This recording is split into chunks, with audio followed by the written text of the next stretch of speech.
to me. I read comics and books, yeah, Marvel. Now What's up, all my Cardies?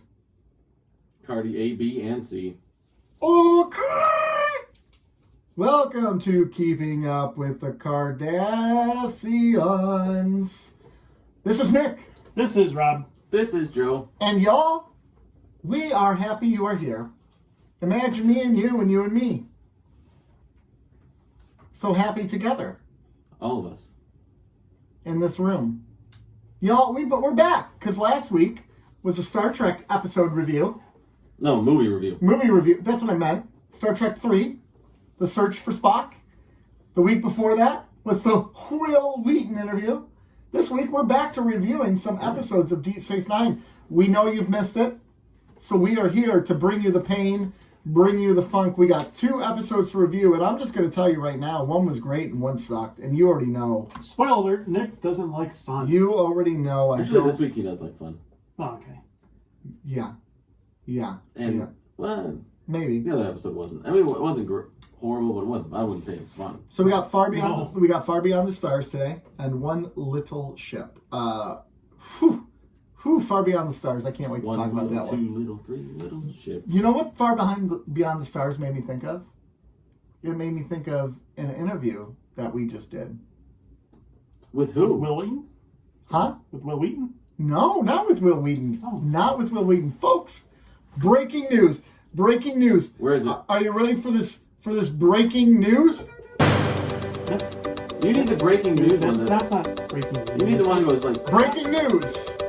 Yeah. Hey everyone. Now we're talking. We got a great special guest upcoming. Yeah. You know who it is, everyone? You know who it is. No, it's not Batman. No, it's not Batman. No. I'm just hitting all of them. What is this one? Oh, it's not. It's not Steve Carell. It's not the bleep button. I'm just hitting all of them. That's what she said. Yeah. It's not. It's not the Backstreet Boys. No. Oh, we'll get there later. We'll get there. Y'all, we got to interview Ronald D. Moore. We got to interview Ronald D. Moore. Yes, we did. You don't seem excited. I'm We got to excited. interview Ronald D. Moore. Yeah, we did. There it is. I'm on point with the soundboard today. You're much better than you have been in the past. Well, here's the thing. You've set yourself up for success via mediocrity. So you're not really on point. You've set yourself up. You've set the bar so low that now if you hit any buttons, yes. We just got to stop with the buttons. This one's blinking yellow and it's freaking me out. There it goes. It stopped. Okay. So anyways, Ronald D. Moore. So Joe is really great at getting interviews with people for us. People constantly are like, how are you guys getting these? And I'm like, we know people. Yeah. We know We people. don't know anyone. No. We know But people. Joe reaches out. He I know gets people. he gets these interviews. And now we got word of mouth spreading. People know we're not just 3 Well, we are. No. Well, we are. middle-aged Slow down. white men. Word of mouth is spreading that we are 3 middle-aged Yeah. white men who are complete dorks on a podcast. No, I mean, we are complete dorks, but we're not like, Complete dorks.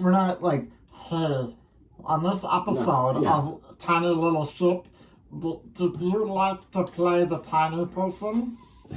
We don't do that. What the hell is that True. voice, man? It's a tiny version It's of my Nick. tiny, it's my Bashir voice when Your I'm Bashir voice? My Bashir. I have a note of criticism for one of these episodes. Oh, there's going to be a Yes. lot of notes of criticism. Not for that episode, but for the other I episode. agree. If it's about who I think it is, because based off of what I just said. Yeah. Yeah. So, okay. Okay. So anyways, So yeah, we have had increasing success getting folks on this show, and really all we're doing is setting the table for Tom Hanks. Yes. yeah, that's all we're doing. It's the long game. It is the long game. Now we will take Jason Momoa Yeah, of course.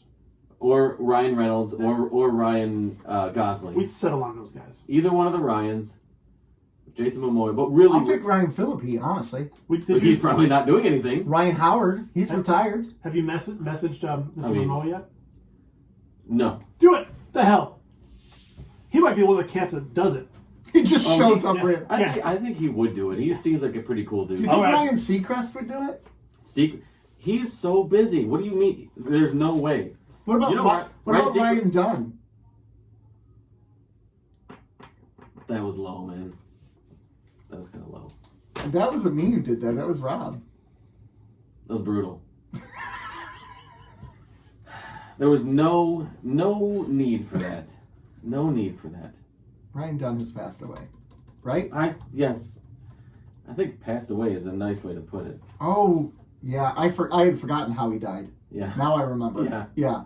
How do you feel about yourself now, I man? feel pretty cruddy about myself right now. Even Rob stepped away from the microphone. Rob's taking a minute to collect his thoughts on that. Oh, okay. So anyway, What about Ryan Johnson? who? Ryan Johnson. That'd be a good one. Well, Jerry Ryan Nick. What about Yeah. Rihanna? Right. Good God. Sorry. So, anyways, go ahead. Sorry. No, I'm just- no more side chat tracking. No. We do have a collection of Yeah. really solid interviews out there for you to listen to. We do. It started off with the Na Visitor. Nana. Yeah, the Na That's what he Visitor. said. Oh, I thought you said Nana. No, the Na Visitor. Armin Shimmerman. Nana. Brian Volkweiss, if you want to get into a little bit of the history of Star Trek and how. It's Volkweiss. Oh, I'm sorry. Did I say Brian Volkweiss? You said Yeah, I meant Brian Volkweiss. Volkweiss. Yeah. Was it Volkweiss? We just did Will Wheaton, Yeah, we did. It's Wheaton. and soon you'll be able to hear our conversation with Ronald D. Moore. Who likes to go by Ron? Yeah. Ron. Which is good. I appreciate you asking that. Yeah. Yeah, because, even though we only called him Ron like once or twice the whole time. But Yeah. But I mean, so we have a collection out there that spans, and if you want to hear a little bit of Star Trek history, go to Brian Volkweiss. You want to hear, if you want to get a little introspective, you listen to the Will Wheaton interview, and if you want to hear about the actual art of the craft, maybe go listen to the Nana Visitor and the Armin Shimmerman interview. yeah, Shakespeare is all about Yeah. Armin. Yeah, Mhm. so And if you ever want to nerd out, the word burglar. The word. Word burglar. If you want Just that's a great one to just kind of hang out to. And Yeah. and- Yeah. So it was a lot of fun. We're gonna push that one. It's gonna be a couple weeks at least before you see that one. Yep. We're thinking probably early June, probably around the time For All Mankind season 3 comes out. Mhm. We're gonna time it that around way, there. give or take. We'll let you know. We'll keep Yeah. you in the loop about that one. But we're gonna be teasing that, so be prepared for that. Yeah. But we And did talk to Will Wheaton. we did, and That was so much fun. Yeah. it would quickly became our most popular episode of all time By far. in its first week. And Yeah. our first episode, which I wasn't a part of, but the first episode of Get this the show, yeah, no, all downhill since I've started. I know, right? But the first episode obviously is the most popular Yeah. historically. But in terms of immediacy, this was easily our most popular episode, most talked about episode, most feedback we've gotten on an episode, and I think people were pleasantly surprised with the content. Yeah. Yeah. Because I think people got a lot out of it. Like, it was overwhelmingly positive and relatable. They were saying how relatable the stories were and the content that we were discussing. Yeah.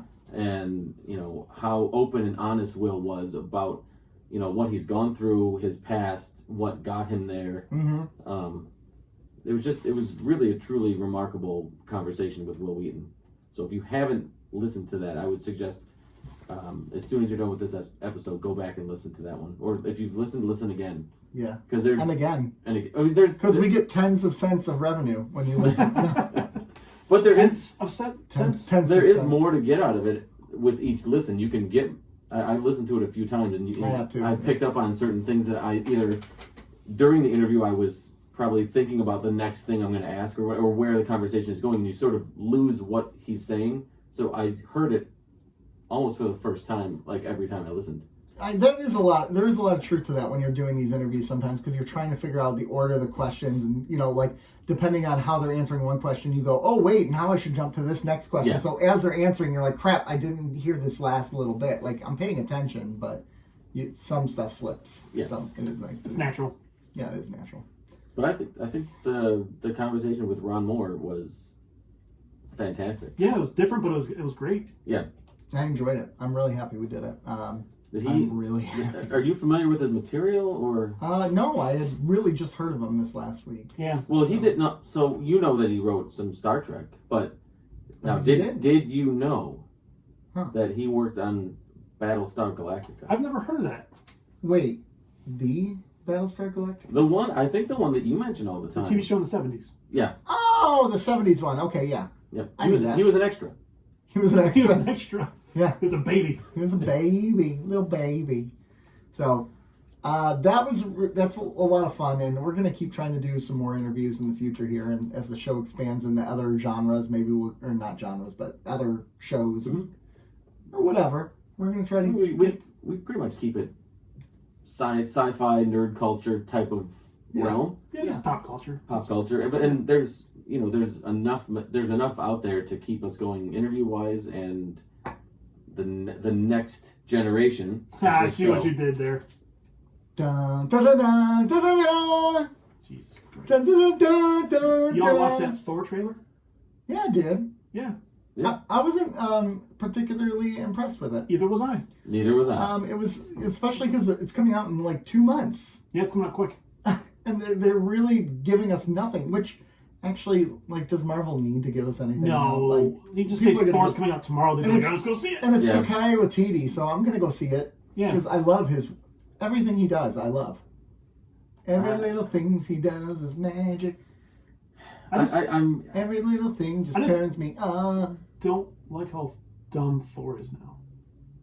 they have dumbed him down They Quite have a bit. quite a bit. Very much so. Though I will admit, when he was talking that one line where he's like, "You gotta look to the people you love," and he's staring directly in the eyes of Star-Lord, that was pretty. Oh, we all laughed, but the fact that he was doing that was, it's corny. Yeah.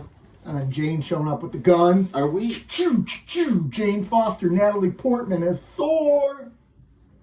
starting to fringe on the downfall? Not the downfall, but the downward It's trend plateaued. of Marvel. It's plateaued. I mean, it's just, they're just not making, to me, the quality they were. I think they're just really leaning into the service of a The mass safe. audience. Yeah. Yeah. Yeah, Playing it safe.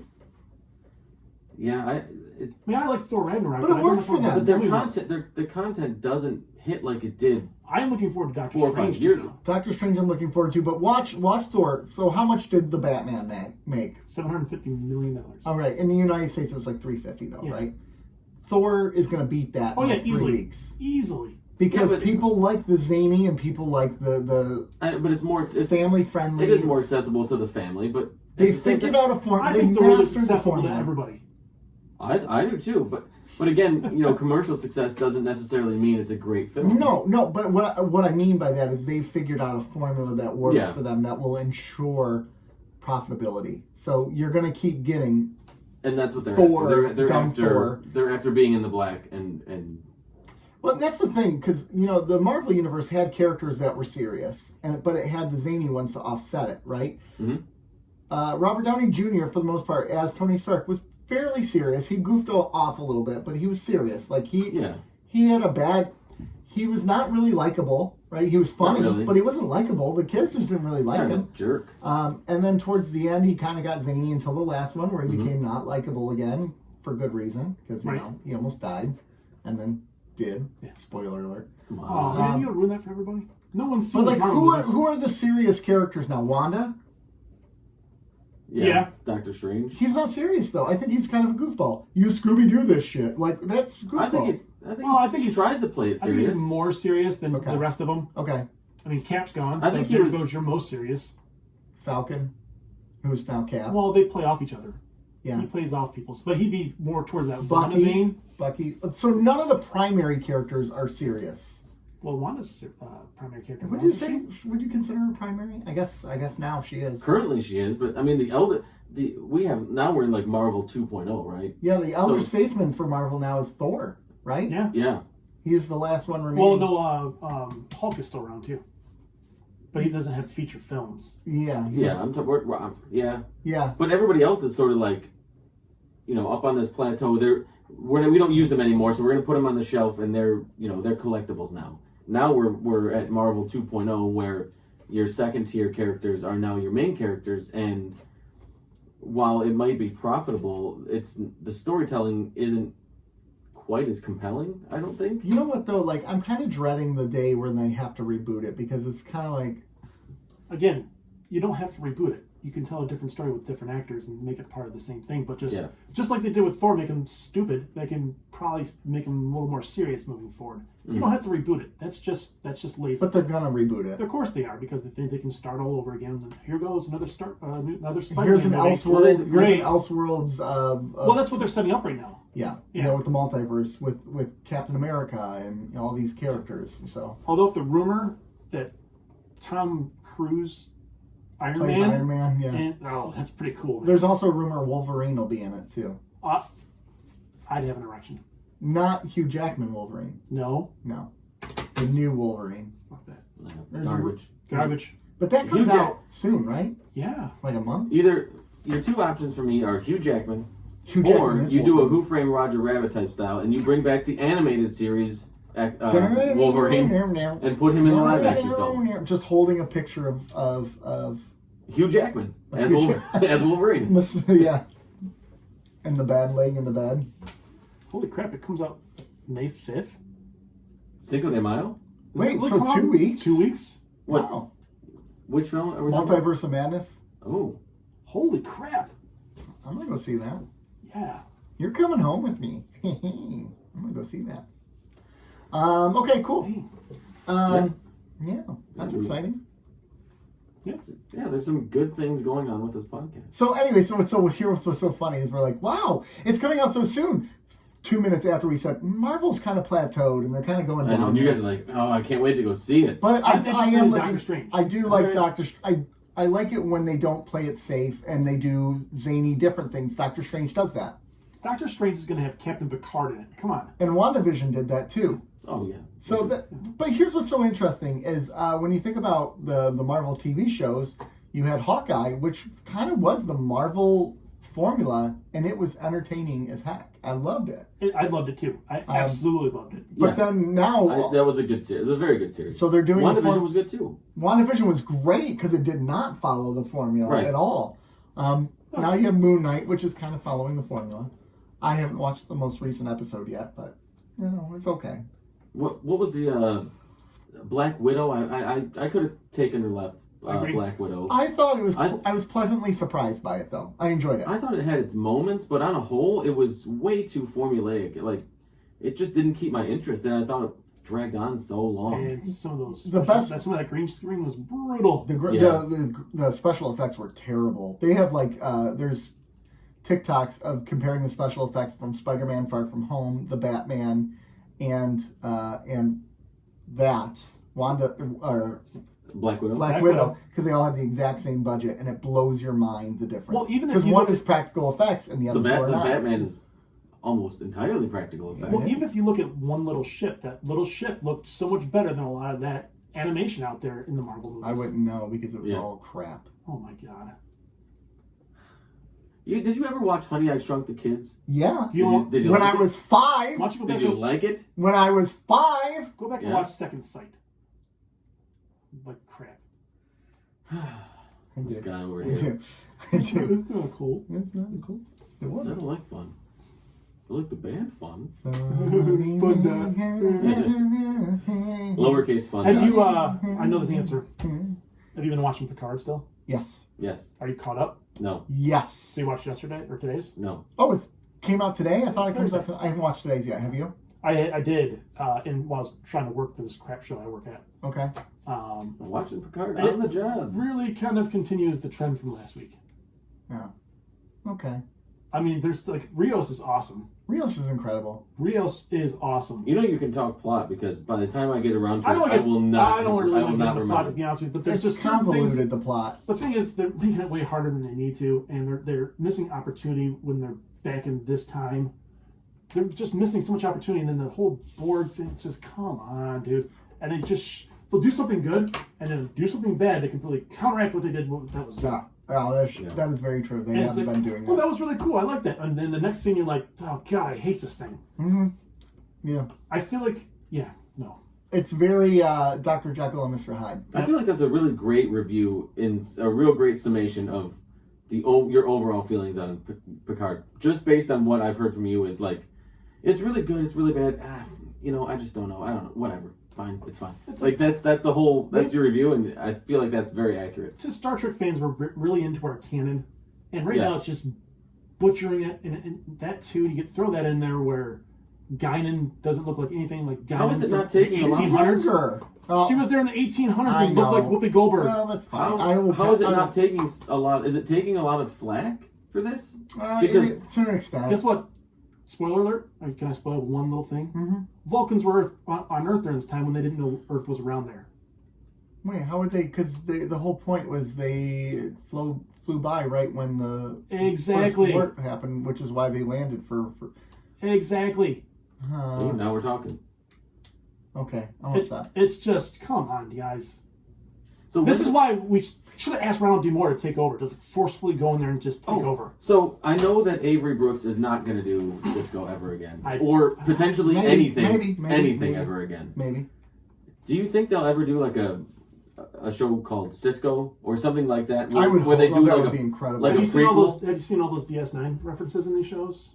All the characters that are brought it back from DS9, or no, I haven't. Where's the crickets button? Where's the crickets or button? the station being mentioned, or anything about that'll work too.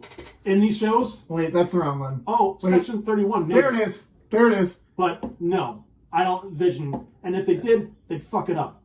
But if they ever did, that would be the character to go to.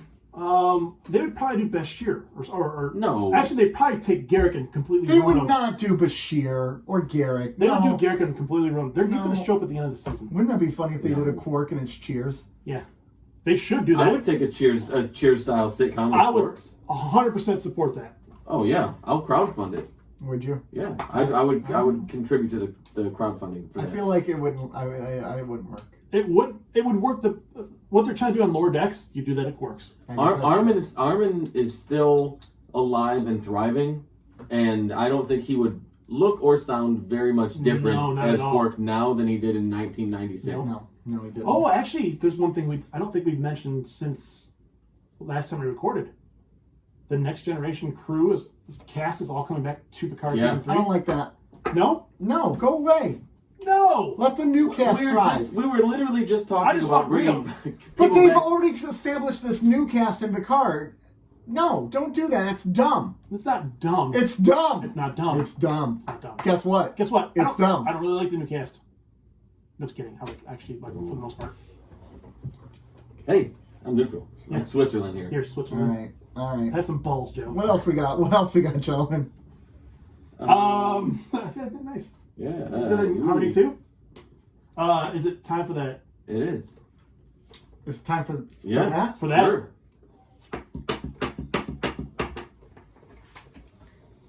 Toy Time Show. Toy Time Show. Toy Time Show. Everybody, it's a Toy Time Show with Joe.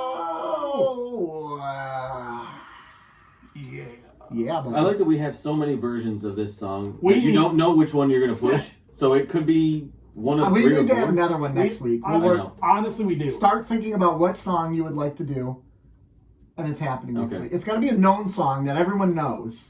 Or at least most people. Don't pull out a Tool song. I will pull out a Tool song. I'm going to put out a Twitter poll. I'm going to put out a Twitter poll this week. Okay. With maybe 3 or 4 options of relatively popular songs from pop music from the 80s through early 2000s. I was going to say put in like an 80s stadium rock ballad, like a 90s boy band, like we already did that. We already did that one. Okay. 90s hippity hop. Alternative. All right. We should do a rock one. We should do Smells Like Toy Time. Smells Like Toy Time. Do one from the 60s, like it could be a Beatles one. Like it could be like Yesterday to Toy Time. 60s, 70s. 70s. Points to Men. Oh, yeah. 70s could be Journey. I'm bending you, them, and Mariah Carey. 80s could be AC/DC. Rush. On Empty Peg. We could do Korn. On Empty Peg. 90s could be Korn. Yeah. No way, man. Freak on a Leash. Yeah. Freak on a Peg. Yeah. Daddy. Wait. All right. So, anyways, Toy Time with Joe. Yes. There's some decent toy news this week. Speaking of Star Trek never giving Deep Yeah. Space Nine any sort of love in any capacity, Yeah. they finally threw us a bone, and it's actually pretty fucking cool. It's a big bone. So is it Exo 6? I think Exo-6. they do these really high end figures that are, how big are they? About 12? I think they're 12. 12-inch figures. Is that big? 12 inches, is that Yeah. big? That's pretty big. Yeah. Oh, wow. Yeah. Okay. So they're incredibly detailed. They come with accessories, and they're collector's items. They are beautiful figures, and they've done Next Generation. They've done the Voyager. They've done the original series and movies, I think. Did they do the movies? Oh, they did. I thought they did. I think they did Star Trek 2, right? Or did they release those? I don't know. Or they're doing that? Playmates was doing that. Okay, but I know that they've done pretty much almost everything except for Deep Space Nine. Of course. But now we're getting Commander. Captain. Actually, Captain Sisko. He's in the gray. So Captain Sisko. And you get there's two versions of it. There's a standard version and the essential version, which is really confusing. Yes, because it sounds the other way. Yes. So you would think that the better version would be the essential version. Absolutely. But that's the more basic version it has less... doesn't have the glass. Doesn't have the glass, and I think... It comes with a vest, too. Which there's a couple different things that doesn't come with. Who's it by again? Say Exo-6. EXO-6. EX. And then the standard version is the better of the two, which is very, very confusing. Backwards, man. Why would they they're on pre-order. Are you pre-sale buying right one? now? I might. I want one. I really do want one. It's but really detailed. I love it how is it's really got the baseball. So the essential version essentially is $205. It's $180 plus 25 shipping, and the standard version is $240. It's $215 plus 25 shipping. I like how the standard version has his suit on. It's a beautiful figure. Oh man, it is beautiful. Go take a look. There's you can go to their Instagram or you can just Google it. Exo-6 Captain Sisko. And this thing absolutely alone is beautiful. and soon that will be a very cool image. Yeah, it's a good looking figure, and I'm the worst time. I know ignoring it. I do too. I'm looking at it every day. I'm like, I can just one more day. Just take another day and think about it. Even talking about it right now, I'm like, I got the itch. But I mean, it comes with a vest and a phaser. It comes with so much stuff. It's if beautiful. you want to buy something, I would buy that over a studio in Detroit for us to record it. No, dude, style points. Yeah. No. Okay, I would get this for the studio. Oh, yeah. If we were... Well, you forget the other reason I'm going to do it, which I don't want to say in the air right now because I don't want anybody to steal my idea. That's true. I know. So that's one-dimensional. Yeah, Nick's is one-dimensional here. He's not thinking bigger picture. No, he's not. He doesn't think. He's not a thinker, and he's not a fun lover. Nope. This is true. I'm Mr. No Fun. So that's the big Star Trek toy news. Playmates is doing the more child-friendly or just accessible standard figurines like they did back in the 90s. I don't know if those are up for pre-order yet, but as soon as they do, I'll be buying. Even though they're for shows I haven't watched, I love the figures. Mm-hmm. Yeah.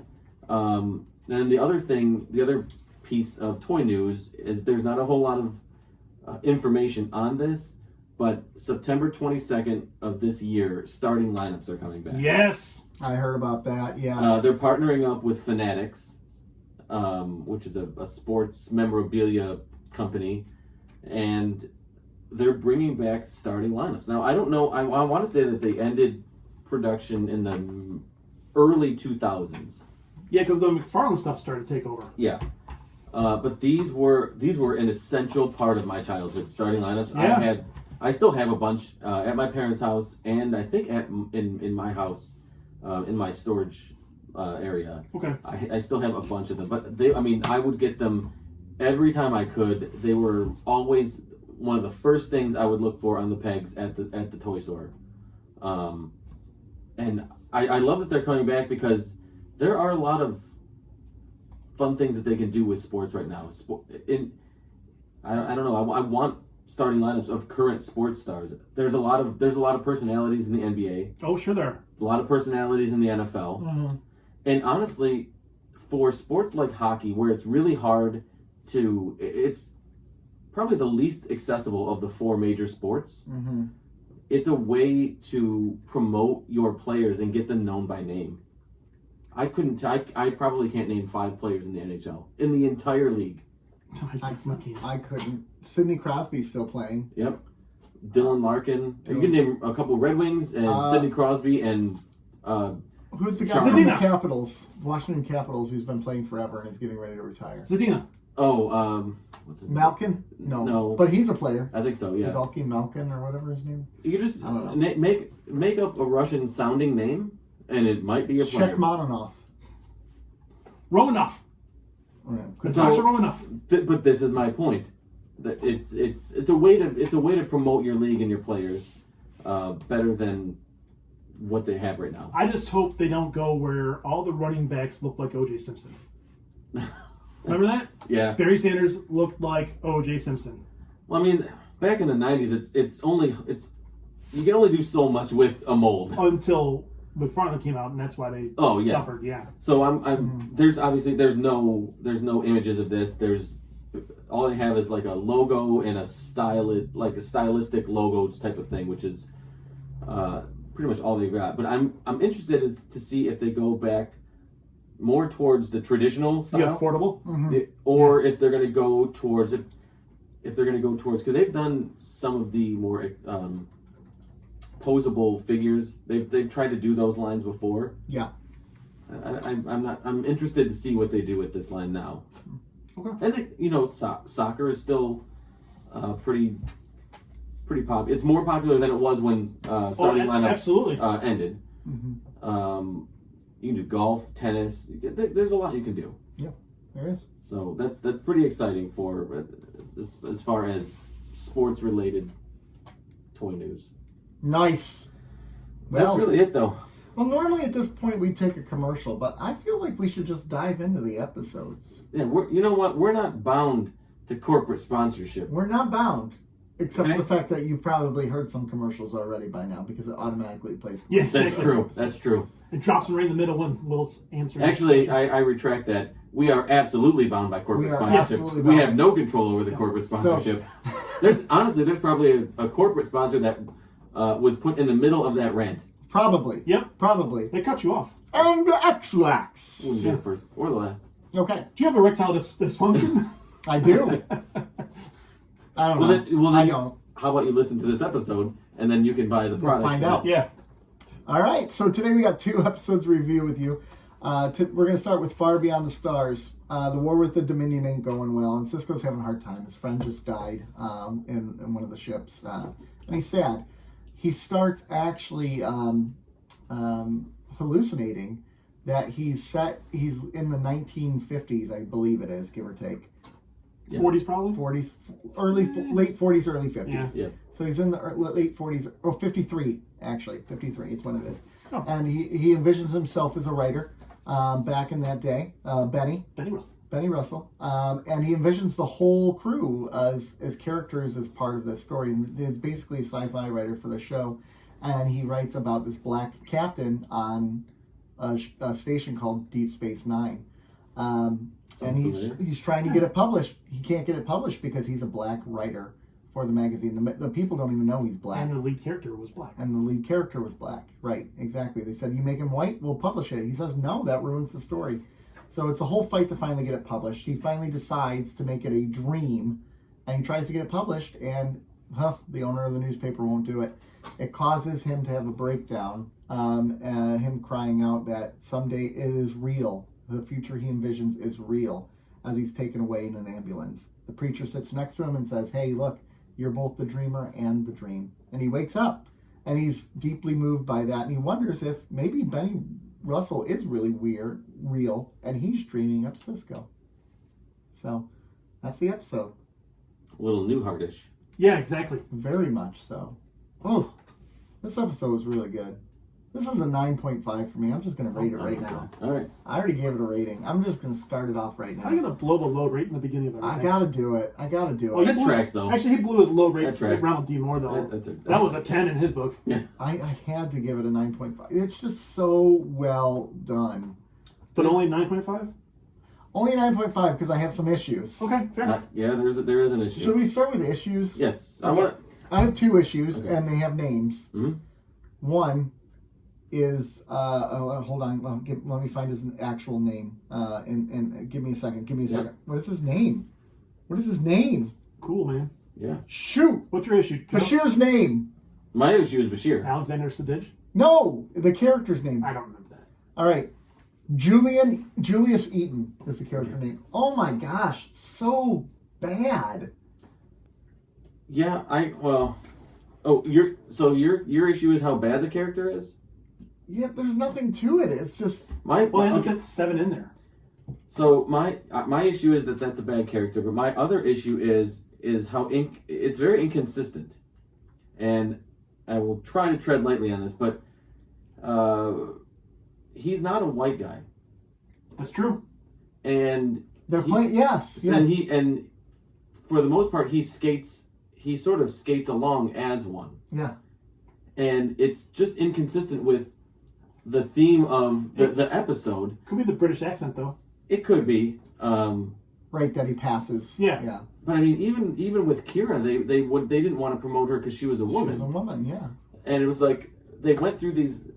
It was a brilliantly written episode. It was a brilliantly acted and depicted. Everything about it was brilliant, except for this one thing, which I mean, it's a nitpick, but it's not even that big of a deal to me because I didn't even. it's not even that big of a deal. And for me, the reason why not is because the character was so bad. I almost tried to forget that he was even in There the was episode. nothing to it. Right. It wasn't memorable at all. So It was inconsequential. Most of the characters weren't really great. Like O'Brien's was But weird. I didn't. Yeah. it wasn't about them, though. Right. I know, But it was, even though I mean, it was still fun to see them in like. Well, even Martok wasn't. It's like, oh, that's Martok. Yeah. But Herbert Rossoff was incredible. You know, Armin Shimmerman, Yeah. the character he played was really great. I liked his character. I thought would fly most off the of them handle were great. complaining about the donuts, threatening to quit to go work for the Galaxy. Like, that was great. I thought Kay Eden, Kira, she was good as well. The street preacher was good. Cassie was really good. Yeah. Cassidy Yates was really good. Jimmy was actually not great. He didn't play like the street gang kid. Oh, he was very just well. he wasn't Yeah. he wasn't a gangster. He was just kind of trying to hustle. Yeah, I liked it. Yeah, me I too. liked this character. Yeah. Me too. It was a means to an end. Yeah, I think Literally. And he had the most memorable line in the show. What was that? He dropped the N-word. Oh. That's and right. not not Negro. They said they were talking about Negro ball players and stuff like that. But They don't want us in the neighborhood. but he dropped the word. Yeah, he did. Which I was floored. Yeah. I was floored. I knew they were skating when they Could that mentioned happen today on network TV? Yes. Yeah. Okay. Network TV, no. That's what I was saying. Streaming, yes. Yes. But when they mentioned like Negroes. Michael Dorn is like a Negro ball player, and they mentioned that word a few times, I'm like, okay, so they're gonna, because I knew Avery Brooks did this episode, and I knew what it was gonna be, and I loved it, but I was like, okay, it's Star Trek in the mid-ish 90s, like 96, I think, or so, 96 or 7. Yeah. Yeah, probably 7 actually. Yeah. Yeah, we're probably around it's that 98, time. 99, 90, yeah. 98. February 9th, 98. So just Wow. Okay, midway through the season. So yeah, you're talking late 90s, like, but it's Star Trek. I'm like, okay, that's how far they're gonna push the envelope. And then when Sirach Lofton delivers his line, I was floored. I was proud that they went there, and it just made the episode even more realistic. Yeah, say real is a good word for it. Yeah. Right. Yeah, I mean, you're right. I guess that's true. He was a really impactful character, especially the impact he had on Benny, right? Which is what caused Benny to get, because they shot and killed him in the middle of the street. Another great, powerful scene showing how the police abused and how it watch. Yeah, it was. And how it was Ducat and Wyoming, basically. Beating him down. Which tracks. That's it's the project trying to teach them something along the line, and you don't want to take it from the narrative of the thing, but they're still trying to tell a Star Trek story at the same time. It was just so well done. Renee Auberjonois No. You got it. Nailed it. Nailed it. Just don't say it around Arm Shimmerman. Or anyone. Yeah. Don't get it wrong. I can't get it right. He was incredible too. I mean, I like seeing everybody out of their makeup. So the characters that normally don't wear a lot of makeup, it was like, okay, that's cool. You're playing a human. The characters that are normally in makeup, it was really cool to see portray a human character. Yeah, it took me a second to figure out who the magazine illustrator was. Oh, really? I didn't realize it was Martok at It's first. his voice, Yeah. man. Oh, I didn't pick up on that. Sometimes I can't catch those things. Or even at first, I didn't realize the police were Ducat and Wheaton at first. Really? I didn't. Well, it's way you see right off the bat. Yeah, Ducat took me a second. I was like, who is it? If that's Wheaton, that's got to be Ducat then. Yeah. It was fun. It was a cool episode that was done almost flawlessly. I think my biggest holdback was some of the acting in this episode. And I think it's because Avery Brooks was so next level in how he acted. He was above and beyond a 10 in his acting. And some of the other ones, I don't know if it was their acting or if it was the direction or if it was the script. I really struggled with the Willie Hawkins character, the baseball character. I thought like the way he spoke and the way he walked, and it was very wooden and baseball player back. Yeah. But is that Michael Dorn, or because I had the same criticisms of Worf. He well, plays that's what I Worf don't that know. way. Is that Michael Dorn? Who Michael Dorn is? I don't know. I haven't heard a lot of Michael Dorn interviews. I don't know. I don't know how to answer that. Because that was He was great in Ted too. Yeah, he was in Ted too. Because that was not necessarily a hard criticism I had, but it was just something I noticed. Like, okay, everybody else seems like they've come out of their character shell and they're playing somebody completely different, and they seem different, but you notice Michael Dorn. I'm like, okay, that's almost Worf in human form. Well, yeah, but you have to play a little bit of charm. You get to flirt a little bit. He did, but it still was. I like Penny Johnson was fantastic. She was great. She was great. yes. This is probably her best episode so far. That's the most she's probably had to do. Yeah. In the long run. I love this episode. I want more in this universe. I want to see The like Mirror Universe? Well, no, I want this dream state. Follow this world. I was invested in the plot lines of this dream state universe. Mm-hmm. I want to see them by the diner. Yeah. I want to see. I just want to see. I want to see Michael Dorn play baseball. Yeah. In the dream. You get to see Michael. I know. Did he strike out? I'm assuming. No. Knucklehead. You'll see. You'll see. So when Cisco wrote the six stories, mm-hmm. Did anyone else think, I hope one of them's not Move Along Home? That's actually popped in my head, like, don't submit that one, buddy. Yeah. Mm-hmm. Although that episode is a first draft. Yeah, for real. Yeah. Mm-hmm. You know what's so fascinating? What I really loved about this episode, it really put a light to how backwards the thought process of many of racist people are, right? Because here you have, it's science fiction. They're writing stories that are science fiction, not based in reality. Right. And these people are flipping out over black people. They still can't get over it. They can't get over it. It's not even real, and they can't get over it. Their racism is so deeply embedded in them. It blows my mind that we came from a place like that. And yeah, we're not great. We're still in a place like that. But so blatant and for widespread, and not as. I think it is still blatant. I think it is, but not as prominent like that, where a black writer can't put a product out. I mean, I think it's the reason why you won't see any #1 hit shows or movies starring a Muslim character in this country, because we can't handle it. We can't relate to them. It's not possible, So we. I can't even think of any. Right? I don't think there has been. No, didn't Canada had a show like Little Mosque on the Prairie? Was it or something like that? Canada. That's Canada, though. But it was. I know. They swear and show boobs. Yeah. Am I wrong? But it's Canada. I know. CBC. And it was a hit. It was a huge deal, and people swore by it. I personally. I mean, some of the other ones. I think there was. He's not. The closest I think would be. Is it Kumail Nanjiani? Yeah. He had a show. No, he's Pakistani, I think. Pakistani. Sorry. Yes. And then Is it the Unbreakable Kimmy Schmidt? No. It's that's the girl from The Office. They're both from The Office. But Kelly Kapoor. Oh, from The Office. Yeah. What was her show? My wife left it a lot. Crap. Oh gosh, she was the doctor in it. She was the gynecologist. Yeah, but she's Indian. What was that? Yeah. But that's the closest that Representation. representation, I think. But I But like, if you look there at, aren't a lot of shows that There's literally nothing but right it's now. just, it blows my mind because you got the curious character which represents DC Fontana from back in like Star Trek. Can't use their name because a woman can't, right? It just blows my mind. Yeah, and I'm talking mostly network television Of course. too, because streaming and these big services like Hulu and Netflix, Disney, they take more risk. They do take more risk. Not a lot, but they take more. I don't even know that it's a risk, but they're For lack of a better word. they have more creative control. Yes.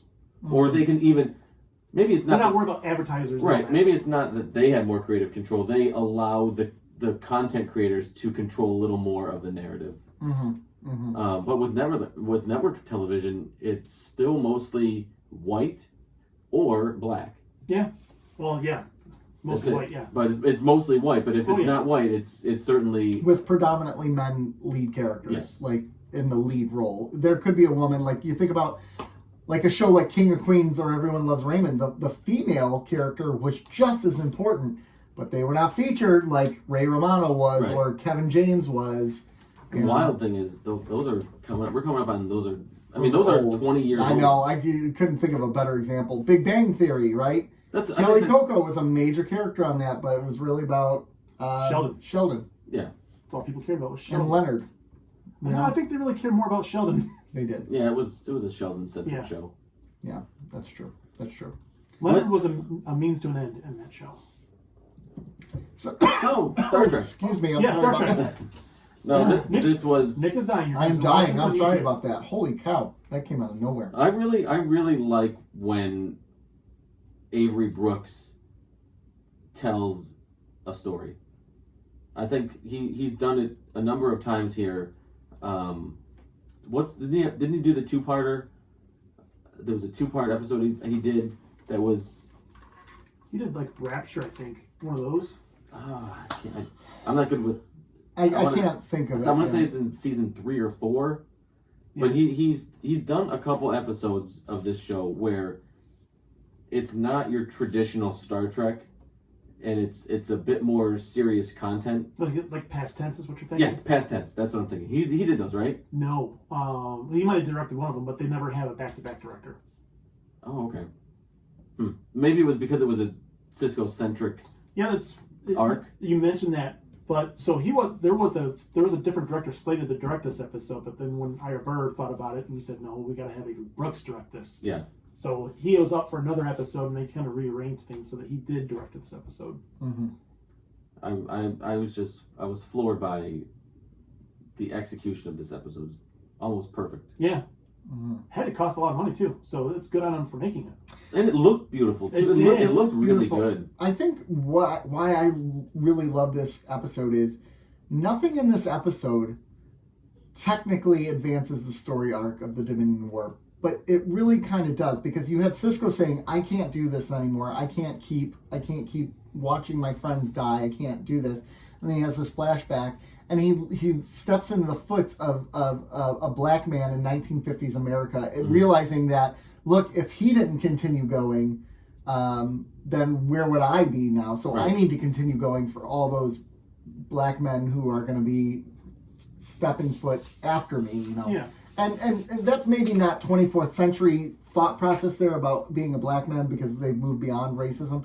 But certainly for the 20th century television, that was the message there. Right. I think. And that was the message. You're right.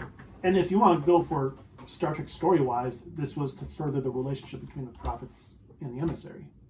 Right, So because their they gave connection. this was them giving him this vision. Yeah, they didn't want him to go or to doubt himself, so this is that. But to your point, the narrative is, this is bad back then, it's still bad now, but you got to do this for future generations. Right. Absolutely. It's good stuff. So Did you have any criticisms of this episode? Or I didn't have a problem with the characters. I viewed them as not important in the first place. some of the Start, like the Julian Bashirs, O'Brien was they were just to kind of a advance. throwaway. They were to establish the setting because some Yeah. people don't know what it was like back then. So they were there Yeah. to establish the setting and to move the story of Benny along. Mm-hmm. That's their only purpose. So I had no vested interest in any of them. And I think it had to be hard for someone like Renee Auberjonois to... Did you get it right? I don't know. To play that role because that can't be easy. No, yeah. Especially knowing what he was like personally. Yeah, and he was the only guy running against this central character. Yeah. That can't be easy. Mm-hmm. So I don't have a problem with the characters that I had. I guess problem is a bit too harsh. Yes. Okay, so we're microanalyzing words. Come on. But Semantics. No. But I just want to get it right because it was inaccurate, and it didn't line up with everything else that was established in that episode with how.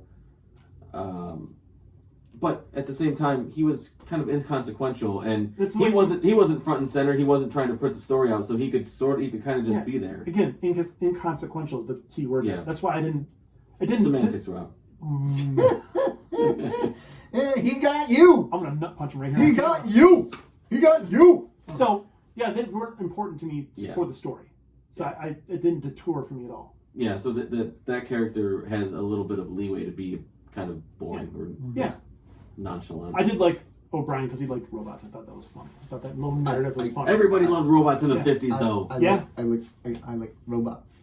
It was just weird. It's kind of how he was written was a little odd. Can we pause for a second? How he's probably never coming on the show because I've asked a number of times and he said no. But how long are we going to give him a pass with saying it was written poorly or is this or that? I just don't find him. Meany is a really good actor. Hard time, dude. Hard time. I know No, this if is you watch best, him in but- Hell on Wheels, he's a But really good actor. Okay, I'm just saying. It's hard for me to. And Hard Time was. Is it hard right now? Hard, Is it yeah, hard? yeah. Okay, cool. Yeah, I mean, Hard Time was. Uncomfortable. Yeah. Hard Time was probably my favorite episodes of the series so far. What was? I didn't hear you. Hard Time. Sorry, it took me a second. That's what she said. But to me, that's an outlier. Mhm. The vast body of work that he's done in this series is, again, inconsequential to me. Fair enough. If you put it this way, if you removed O'Brien from the show in total, Julian would kill himself. You I say don't- that, but that'd be like, well, you can take Ringo out of the Beatles. It changes the whole dynamic, and your product isn't going to be as good.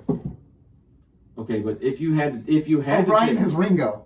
okay, Oh, he is. I'm fine with that. But He holds the rhythm of the show. He gets it going. No, I don't- Not impressive. no, I don't think he holds. I don't. He's Pete Best. No, he's not Pete Best. No, he's not. No, but okay. So in your scenario, if you had to remove a Beatle, and the goal was to keep everything essentially just about this as He's close not the to the essentials. as close to the same as the four Beatles. Uh-huh. You have to remove one and replace them. Who are you going to remove and replace first? All of the Beatles. Ringo. Okay, that's what I'm saying. If I had It's to Ringo. if Okay. I had to remove somebody from the show and keep the show as close to how it was originally, Okay, that makes sense. it would be. Wasn't it would Ringo be the O'Brien. most important one? No. Oh, okay. Gentlemen, can we move on to One Little Ship? I'm liking this more than I'm liking. Yeah, I'm liking this conversation more than One Little Ship. I know. We don't really want to spend a lot of time with One Little Ship. No. Rob, One Little included. Man. Rob has complained about it. All right, here's summary for One Little Ship. Honey, I Shrunk the Ship. A runabout Star gets Trek. shrunk. The Defiant gets taken captive. The little runabout flies throughout the ship to get them rescued. They rescue them. Yay! I maintain the special effects for this little They ship are was pretty good. stellar. They're pretty good.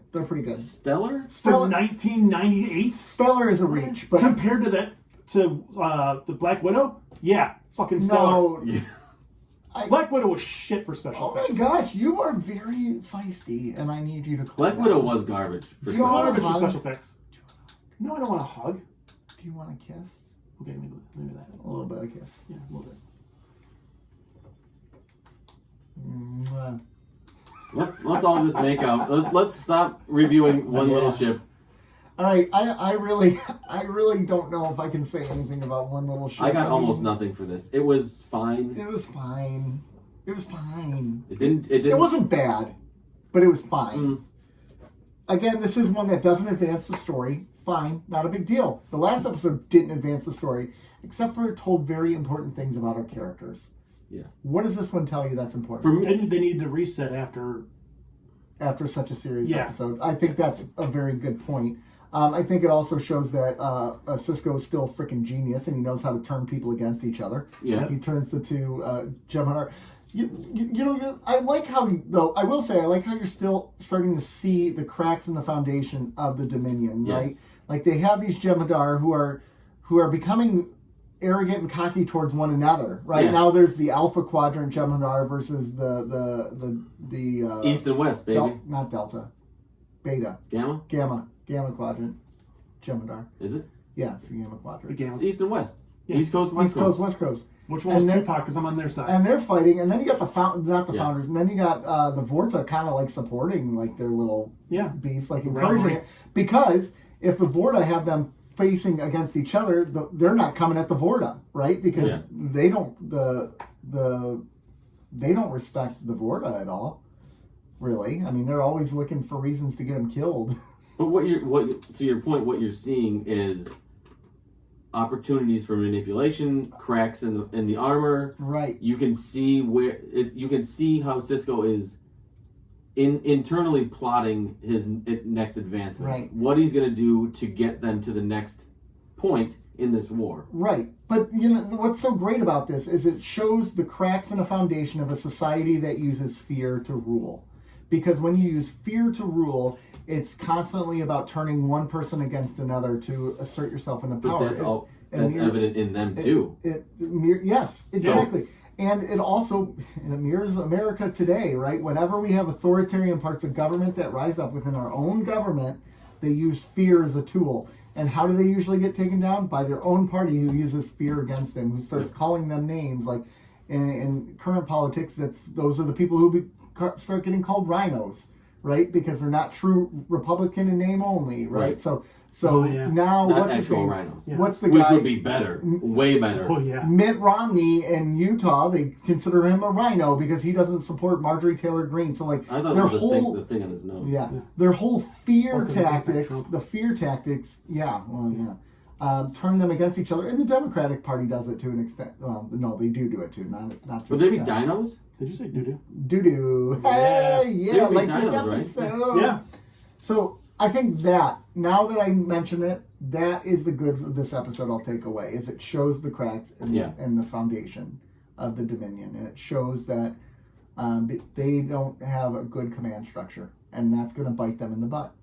I just didn't really care for the Honey, I Shrunk the Star Trek story. It was corny.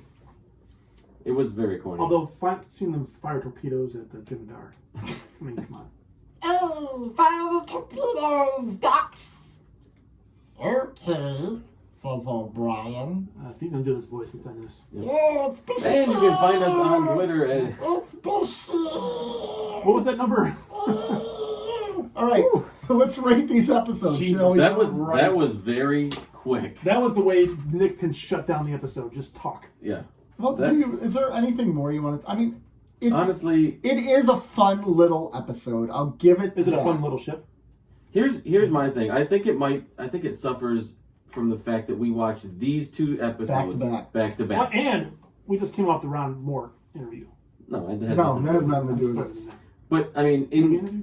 so really, we watch two episodes every week, right?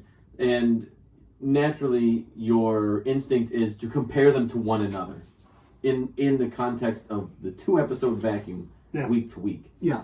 When in the overall arc, maybe this is a little bit better overall in the season. But when you're watching 2 episodes of Star Trek and you watch Far Beyond the Stars and One Little Ship. Yeah, one of the best episodes of the series, and then One Little Ship. when these aired, they could have been 1 week apart. They could have been 3 weeks apart. Well, let's see. I'll tell you right now. No, they were 1 week apart. February 16th was one little I ship. did say they could have been 1 week apart, didn't I? Mm-hmm. Just making sure. Semantics. Yeah. Show your face. It did win a Emmy nomination for Outstanding Special Visual Effects. Look at you, Rob. I didn't even look up the show notes this time. It won a Razzie for everything else. They built a 6-inch long runabout model. Is that a large? Is that large, 6 inches? Because they actually say it shrunk to 4 inches, which I feel is really big, right? 4 inches. Yeah. No, Sure. I think Sure, Nick, it is. It is. 4 inches is Yeah, we got you, Nick. okay. Huge model. Yeah. Ooh. Okay. That's what I thought. Okay, yeah. All right, let's rate the episodes. Let's start with Far Beyond the Stars. You already did that. 9.5, Yeah. baby. Yes. Despite my criticisms, I'm going to give this a 10. Oh, nice. Despite all my rage, it's still Because just my like 10 in a criticisms- cage. My criticisms are just, they're really nitpicky. Yeah. And it's, I know. honestly, that episode is as perfect a Star Trek episode as there I know. is. I'm regretting my 9.5. I'm going to honestly. stick with 9.5 as well, though. Okay. Yeah. Okay. I'm slightly regretting it, but you're right. It is. This is a perfect representation of what Star Trek is. It tells a science fiction story that has meaning, but it doesn't have all the wham bam thank you ma'am explosions. It doesn't need it. No. It can excel without And that. what was my other Which 10? is what Hard Time, Discovery right? Picard Hard struggled time, at. I think you did 2, didn't you? Maybe. I don't know. But I mean, they're two different 10s to me. Hard Time was way more, way more of a personal story for me. Yeah. Especially. Yeah. But this was way more of a personal story for somebody else, right? Yeah. But I can view this episode for everything it wanted to be, and it executed it.